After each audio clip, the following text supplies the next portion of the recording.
ধারণ করে একটা গণতান্ত্রিক প্রক্রিয়া সে দেশের মানুষের কাছে পৃষ্ঠপোষকতা মানে একটা ভাবভক্তি বুঝাতে চাইছিল বাঙালি জাতিকে। শহীদ রাষ্ট্রপতি জিয়াউর রহমানের এই যে তাকে যারা মারছে তারা যে দেশ ছেড়ে পালিয়ে গেছে, এটা ব্যর্থতা কার? ব্যর্থতা এই রাষ্ট্রের প্রশাসনের।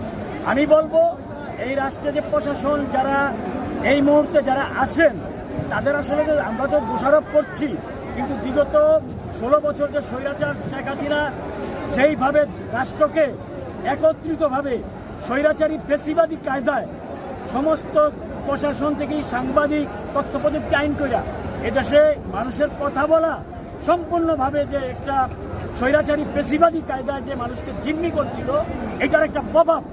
এটা আসলে এই সরকার তো মাত্র 8ই আগস্টে ক্ষমতা গ্রহণ করলেন, তার আগে যে 16 বছর যে স্বৈরাচার শেখ হাসিনা দেশ পরিচালনা করেছিলেন, এই স্বৈরাচারী ফ্যাসিবাদের দোসরের এই ঘটনার মূল প্রেক্ষাপট এবং পালিয়ে যেতে যারা সহযোগিতা করেছে, হাতিকে যারা হত্যা করেছে এবং এটার যে পরিকল্পনাকারী, এদেরকে আইনের আওতায় এনে 24 ঘন্টার ভিতরে এই খুনিকে অ্যারেস্ট করতে হবে।